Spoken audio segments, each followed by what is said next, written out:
하겠습니다. 사도행전 10장 39절에서 43절에 있는 말씀입니다. 앞에 나와 있죠? 네, 우리 한 절씩 교독하고 마지막 절 같이 읽도록 하겠습니다. 39절부터 나와야 되는데요. 39절.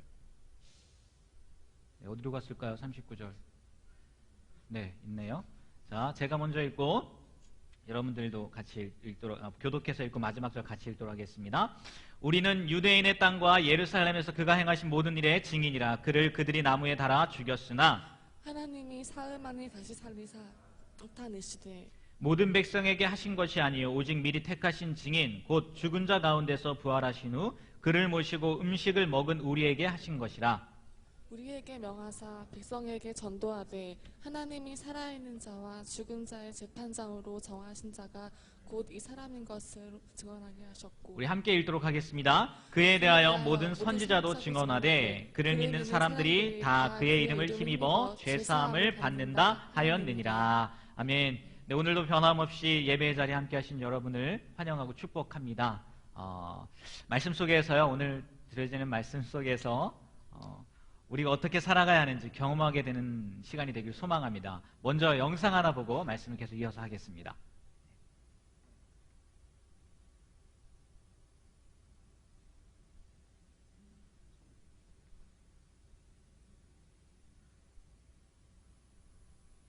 제가 아주머니 여기 서세요 하셨던 분이 군사령관 별 4개짜리 사모님이었어요. 그래서 제가 영창을 13일을 갔다 왔습니다.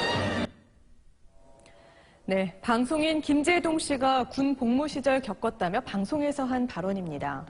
이 발언의 내용이 사실인지 아닌지 논란이 일면서 국정감사장에 김 씨를 증인으로 부르자는 주장까지 나왔습니다. 군의 명예를 실추시켰다는 겁니다. 하지만 결국 증인 채택은 없던 일이 됐습니다. 정성진 기자가 보도합니다. 방송인 김재동 씨의 증인 출석 문제가 오늘 국감장에서 재론됐습니다. 방송인이고 나의 청소년들에게 많은 영향을 줄 수 있는 공인이라 생각합니다. 공인은 진실을 갖고 국민들에게 말씀드려야 된다. 국방장관이 그제 국방위에서 김 씨가 영창에 다녀온 기록이 없다고 했다며 김 씨를 불러 직접 확인하자는 겁니다. 방위 복무를 했는데 영창 갔다 온 기록이 없습니다. 더 이상 진도를 나가지 못했습니다. 김재동 씨는 증인으로 부른다면 나가겠다고 말했습니다. 그 웃자고 하는 얘기에 죽자고 달라들기 시작하면 답이 없습니다. 진짜 저 불러서 이야기 시작하면 감당하실 수 있겠습니까? 김영우 국방위원장은 국방 현안이 쌓여있는 상황에서 김 씨의 증인 출석은 옳지 않다고 결론냈습니다. 우리 국방위원회 국감장을 연예인의 공연 무대장으로 만들 생각이 추호도 없음을 밝혀드립니다. 정의당 김종대 의원은 SNS에 테니스병이 군인 가족에게 교습하고 중령이 장군의 학위 논문을 대필해준다며 김 씨가 행사 사회를 본 건 놀랄 일도 아니라며 군 문화를 비판하는 글을 올리기도 했습니다. SBS 정성진입니다. 네, 아마 여기 앉아 계신 분들, 네. 아마 여기 앉아 계신 분들 가운데요, 뭐 이 사건에 대해서 들어보셨을 것 같기도 하고요. 또 이제 그거잖아요. 방송인 김재동 씨가 겪었던 일을 한 TV 프로그램인가요? 거기서 이야기한 것을 국방부에서 문제 삼아가지고 그것도 국방부 장관입니다. 국방부 장관. 네. 사실 여부를 확인해야겠다고 했다가 상황이 여의치 않으니까 이제 쑥 들어간 내용이죠. 이 뉴스를 혹은 김재동 씨가 직접 발언한 것을 들으신 분들은 아마 김재동 씨의 태도를 보았을 거예요. 진짜 저 불러서 이야기 시작하시면 감당하실 수 있으시겠습니까? 이러잖아요. 제가 부산 사람이에요. 경상도 사람이 아니라가지고. 그러잖아요. 자신있게 얘기하잖아요. 정말 자신있게 이야기하지 않습니까? 국방부 장관이 증인으로 세운다고 있는데도 하나도 주눅들지 않았어요. 부르면 불러보라는 거예요. 한번 불러보라는 거죠. 국방부 장관이라고 하면요, 여러분 군서열 1입니다. 1위. 별이 4개예요. 4스타가 가죠. 4스타. 네? 별이 4개예요.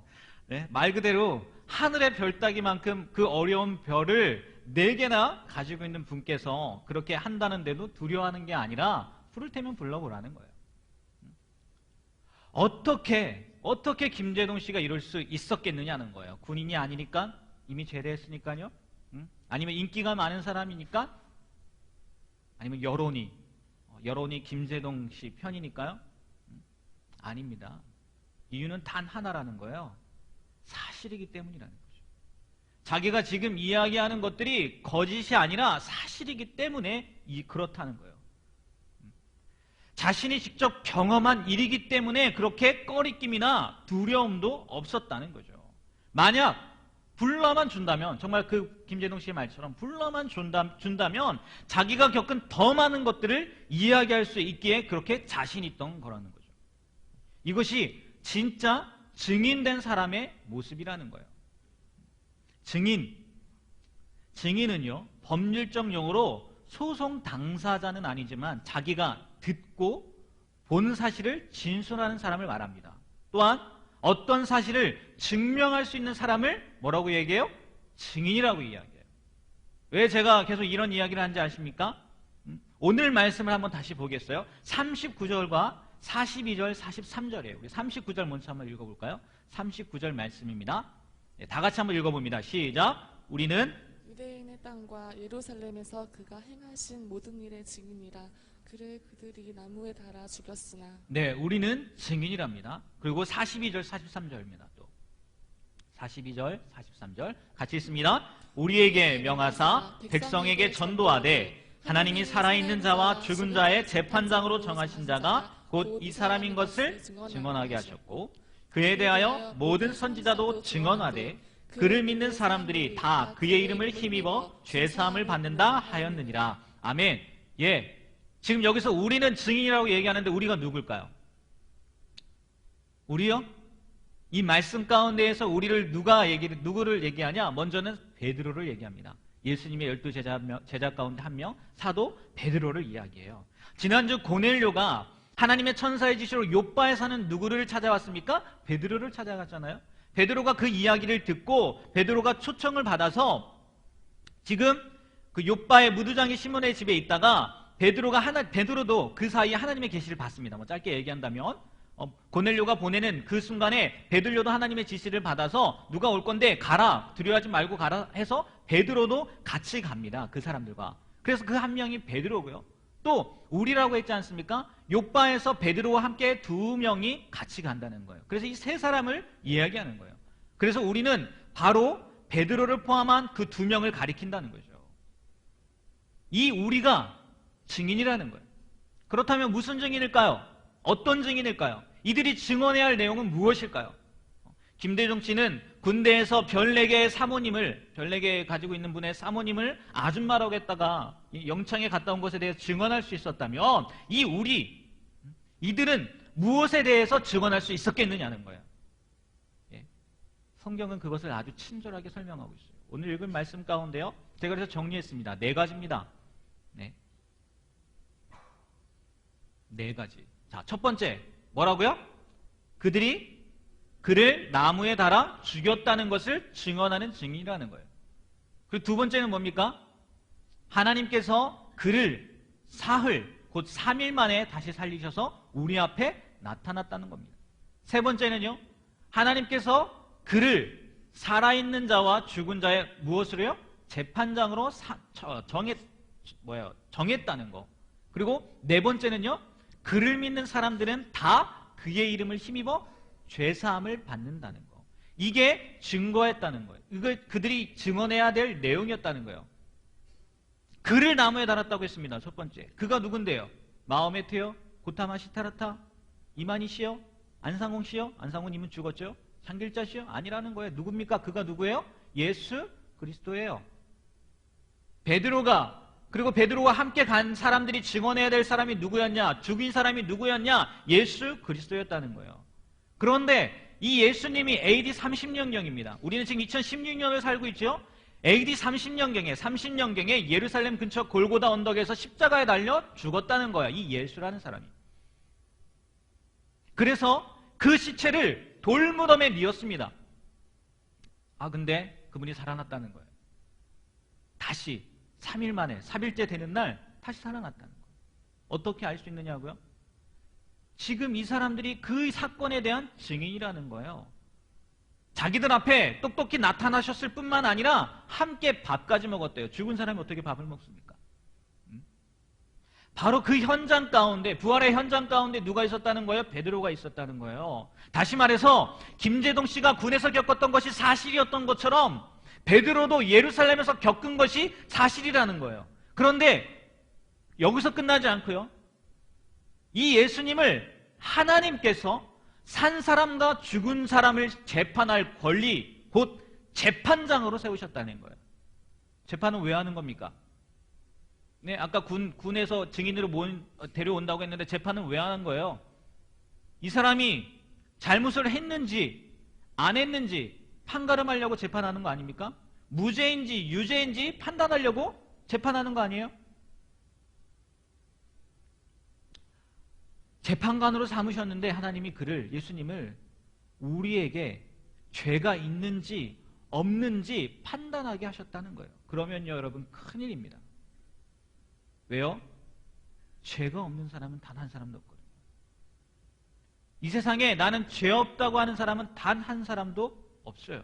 아무리 선하게 사는 사람이라 할지라도요, 법 없이 산다고 할 수 있는 사람이라 할지라도요, 죄가 없는 사람은 단 한 사람도 없다는 거예요. 그 이유는 조금 이따 말씀드릴 거예요. 하지만 그것으로 끝나지 않고 그 재판장으로 세움받으신 예수님께서요, 자기 이름, 예수라는 게 이름이거든요. 예수. 그 예수의 뜻이 무엇인지 아십니까? 모든 사람을 저들의 죄에서 구원할 자라는 뜻이 있어요. 저는 김동우입니다. 동력동자의 도우예요. 동쪽에서 돕는 사람이에요. 귀인입니다. 네? 귀인이에요. 비웃네요. 네? 근데 예수님의 뜻은 뭐라고요? 많은 사람을 저의 죄 가운데에서 구원해 주실 분이라는 거예요. 그 이름처럼 그 예수님을 믿는 사람은 죄 용서함, 곧 죄가 없다고 해주신다는 거예요. 이 사실에 대해서 지금 베드로와 함께 간 사람들을 무엇으로 세웠다고요? 증인으로 세웠고요. 많은 사람들 앞에서 증언해야 한다는 거예요. 여러분, 우리가 전도하지 않습니까? 전도가 무슨 뜻입니까? 도를 전한다는 거예요. 전할 전자의 도예요. 도를 전한다는 거예요. 그 도가 바로 이 이야기를 이야기하는 거예요. 예수님이 있었다는 거예요. 근데 그를 죽였다는 거예요. 죽은 것으로 끝나지 않고 3일 만에 다시 살아났다는 거예요. 그리고 그 사람이 재판관이 되는데 죄는 심판으로, 죄인은, 죄가 없는 사람은 구원으로 하는데 우리 모두는 죄인이라는 거예요. 그런데 이 예수님이라는 분이 우리의 죄 때문에 십자가에 못 박혀 피 흘려 돌아가시고 그 사실을 믿는 모든 사람들에게는 구원을 주신다는 거예요. 이게 그 말하는 도라는 거죠. 이 일에 대해 지금 베드로와 함께 온 사람들이 증언하러 왔다는 거예요. 증인, 증언. 법률적 용어라고 아까 말씀드렸어요. 또 많이 쓰이죠, 법률적 용어로. 그래서요, 제가 이 설교를 준비하는데 갑자기 궁금해지더라고요. 과연 저도 그렇고 예수님을 믿는다는 여러분, 지금의 시대에 예수님을 믿는 사람들이 예수님에 대해서 증언을 하는데, 또 증인이라고, 우리는 예수님의 증인입니다 라고 자처하는데 과연 지금의 법으로 증인이 될 수 있을까 궁금하더라고요. 그래서요, 우리 교회 성도님 가운데 변호사분이 계세요. 제가 카톡을 했습니다. 전화하기 미안해서. 혹시 우리가, 아니면 제가 예수님의 증인이 될 수 있나요? 하고 카톡을 보냈어요. 그랬더니 바로 전화를 주시더라고요. 감사하게. 답이 어떻게 나왔는지 아십니까? 네? 증인이 될 수 있을 것 같아요? 없을 것 같아요? 네? 있을 것 같아요? 없을 것 같아요? 네?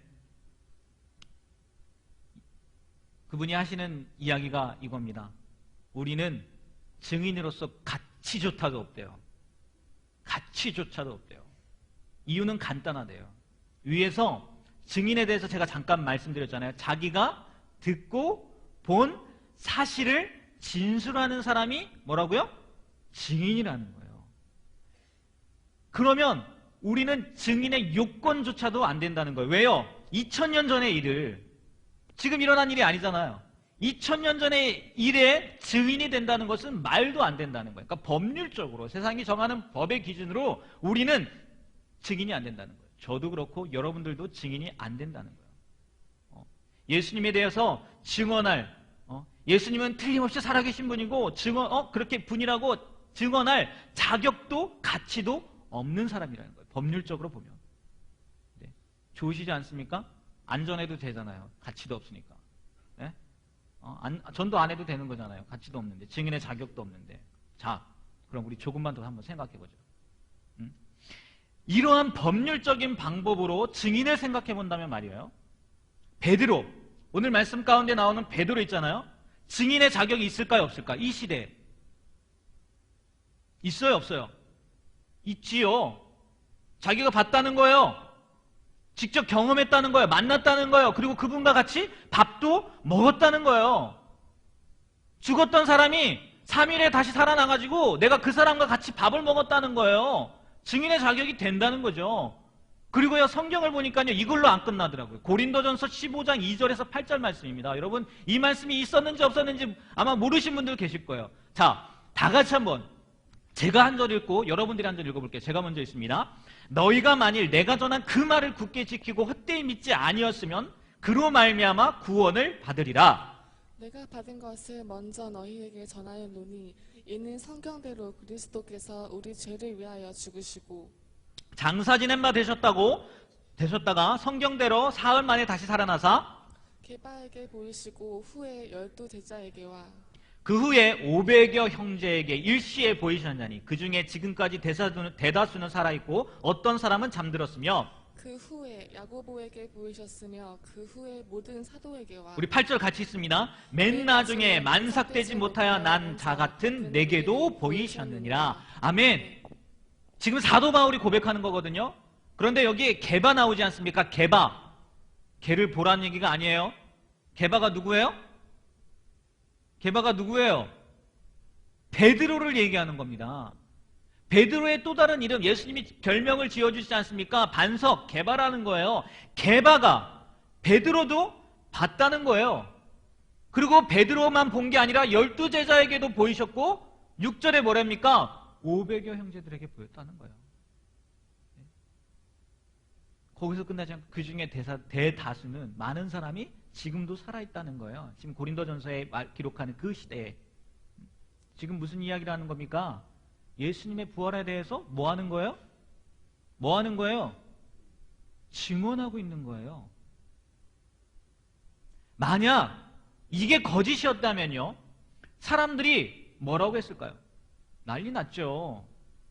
그 당시에 사람들 난리 났을 거예요. 순 거짓말쟁이다. 이 사람들 뻥친다. 아니면 미친 사람들이다. 그렇게 하지 않았을까요?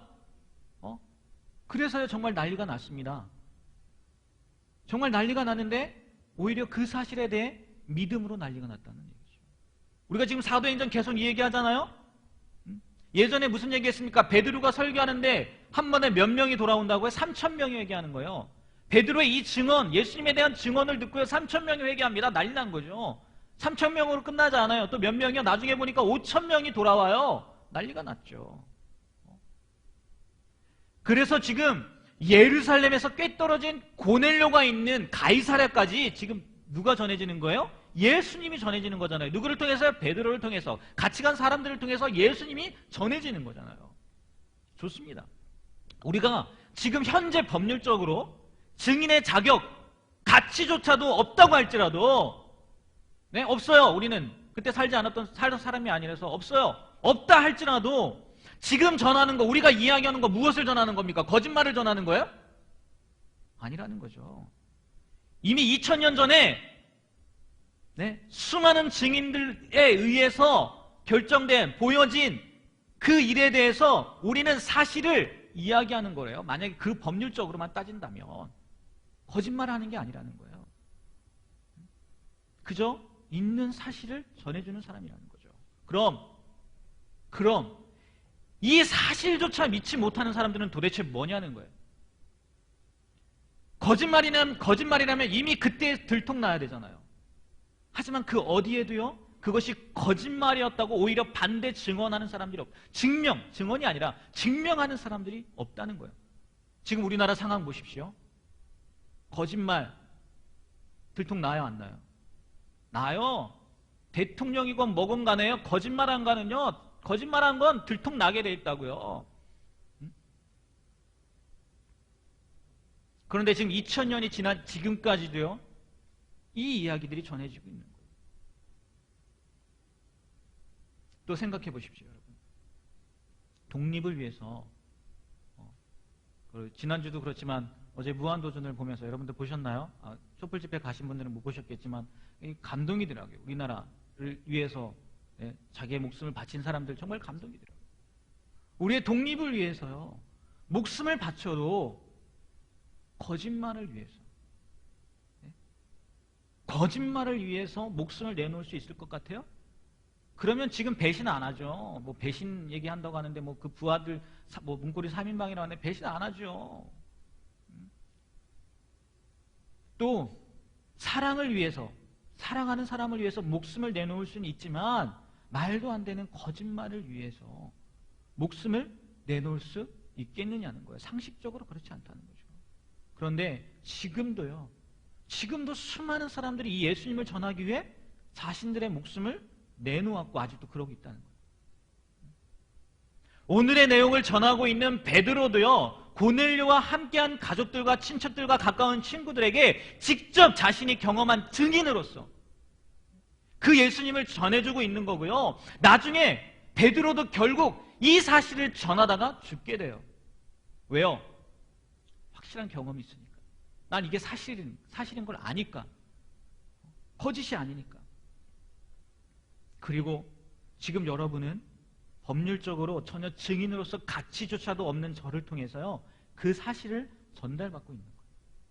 그런데 여러분, 중요한 것은 이 사실을 받아들이고 믿느냐, 아니면 여전히 나는 그때 태어나지도 않았고 우리나라도 아닌 다른 나라에서 일어난 일이기 때문에 믿을 수 없다고 하는 것에 따라서요, 나는 믿을 수 없다. 그거에 따라서 여러분의 미래가 바뀐다는 거예요. 우리의 미래가 바뀐다는 거예요. 조금 전에 제가 죄 없는 사람은 한 사람도 없다고 말씀드렸지 않았습니까? 맞는 것 같으세요?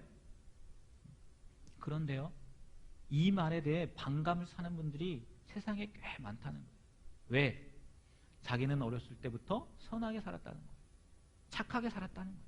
죄 안 지었다는 거죠. 그리고요, 정말 그렇게 사는 분들도 간혹 있어요. 그런데 여러분, 제가 말하는 모든 사람은 죄인이라는 거, 그건 어느 나라의 법일까요? 지금 우리나라의 법일까요? 미국의 법일까요? 아니면 영국의 법일까요? 아니에요. 모든 사람은 죄인이라는 거 어디의 법이냐? 하늘나라 법이라는 거예요. 이 세상 사람의 법이 아닌 하나님께서 만들어 놓은 법 가운데 있다는 거예요. 법이라기보다는 뭐 사실이지만 생각하기 편하게 한다면 법이라는 거예요. 우리가 이 가지고 있는 이 성경이 그 하나님의 법에 대한 것을 많이 가르쳐주고 있어요. 거기에 로마서 3장 23절의 말씀을 보니까 뭐라고 표현되어 있냐? 모든 사람이, 다 같이 한번 읽어볼까요? 모든 사람이 죄를 범하였음에 하나님의 영광에 이르지 못하더니. 모든 사람이 죄인이라는 거예요. 우리는 단순히 살인이나 도둑질, 강도, 간음, 드러나는 죄를 지어야 죄인이라고 생각하지만 하나님의 법 가운데는요, 마음 가운데 내가 누구를 미워하는 마음이 있었다, 단순한 그냥 미워하는 마음이 있었다 해도 그건 하나님이 뭘로 보신다는 거예요? 살인죄로 본다는 거예요. 마음 가운데 다른 사람이 갖고 있는 것을 부러워하는 마음이 있던지 탐내는 마음이 있다, 나도 저거 하나 있었으면 좋겠다라는 마음이 있다, 그럼 하나님이 그걸 뭐로 본다고요? 도둑질로 본다는 거예요. 그리고 남자들 조심해야 되죠. 남자들 마음으로 여자를 바라봤을 때 음욕을 품는 거, 죄 지은 거 아니잖아요. 근데 그것도 하나님은 간음죄라는 거예요. 그리고요, 이것뿐만이 아니라 마땅히 해야 할 일을 하지 않는 것도 죄래요. 그러니까 내가 부모님을 공경해야 되는 게 마땅히 해야 되는 건데 부모님을 공경하지 않았어요. 부모님께 뭐라고 해야 되나요? 원망하고 욕하고 그랬어요. 그것도 뭐라고요? 죄라는 거예요. 하나님은 사랑하라고 했는데, 원수를 사랑하라고 했는데 원수를 미워했어요. 당연한 거 아닙니까? 원수 미워하는 거? 근데 하나님이 그거 뭐라고요? 죄라는 거예요. 이것에 빠져나갈 수 있는 사람은 단 한 사람도 없다는 거예요. 그러니까 모든 사람은 죄인이라는 거죠. 그리고 증인 이야기 했지 않습니까? 우리나라 혹은 이 세상의 법에서는 예수님의 증인이 될 수 없다고 했어요. 가치조차도 없다고 했어요. 왜? 보고 만지고 느끼고 경험하지 못한 거기 때문에 그 당시에. 아니면 그때 사람이 지금까지 살아있어야 되죠. 그런데 하나님 나라의 법에서는 될 수 있다는 거예요. 그 차이라는 거죠. 비록 예수님 시대에 태어나지 못했고요. 예수님을 손으로 만져본 사람 있습니까? 없잖아요. 눈으로 본 사람 있어요? 없잖아요. 부활하신 그분과 함께 밥을 먹지 못했다고 할지라도요, 하나님께서는 예수님을 믿는 사람이 증인이라는 거예요. 그리고요, 사도행전 1장 8절에 보니까 이렇게 말씀하고 있습니다. 오직 성령이 너희에게 임하시면 너희가 권능을 받고 예루살렘과 온 유대와 사마리아와 땅끝까지 이르러 뭐가 된다고요? 내 증인이 된다는 거예요. 하나님이 정해주신 법이라는 거예요. 우리가 예수를 믿어서 우리 안에 성령이 임하시면 우리가 뭐가 된다고요? 증인이 된다는 거예요. 증인의 자격도 요건도 다 갖출 수 있다는 거예요.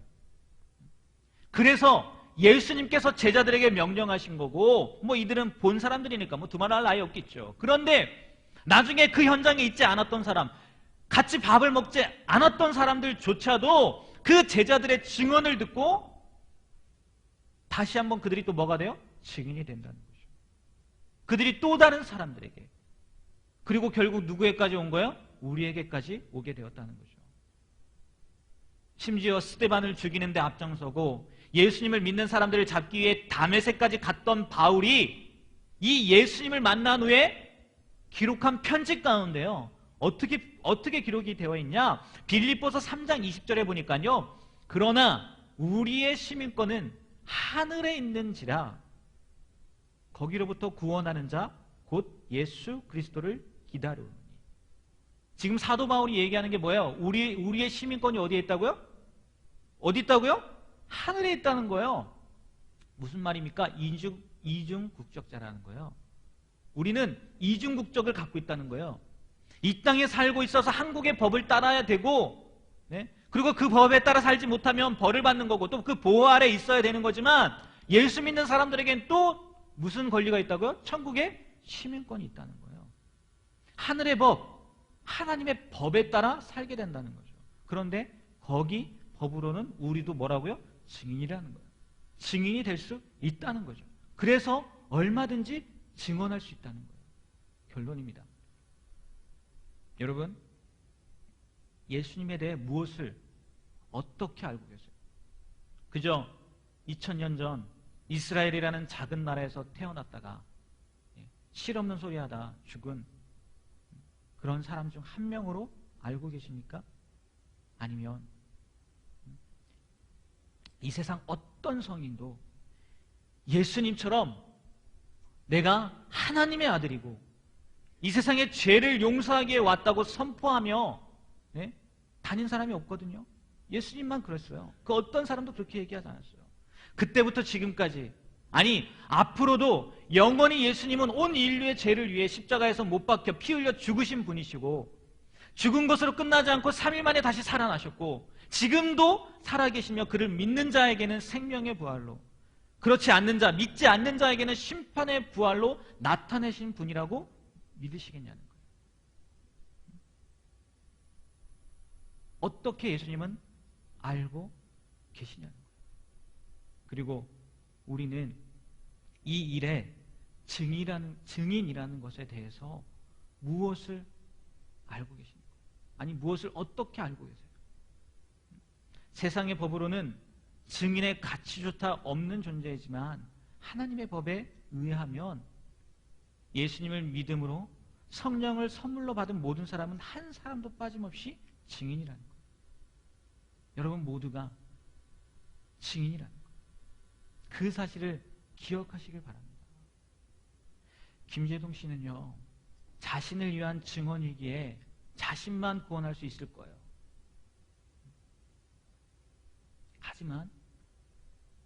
하지만 예수님을 증언하는 것은 우리뿐만 아니라 그 증언을 듣는 사람도 구원할 수 있다는 거예요.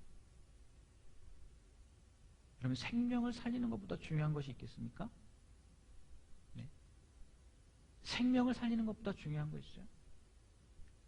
썰리라는 영화 혹시 보셨나요? 비행기가 추락해가지고 155명의 인원이 다 구출된 영화예요. 최근 아마 최신 영화일 겁니다. 허드슨강에, 우리나라가 아니에요. 허드슨강에 그 비행기가 비상 착륙을 해서 강에 착륙을 해서 155명의 승객과 승무원과 기장, 부기장까지 다 살아난 그 실화를 가지고 영화를 만든 건데요.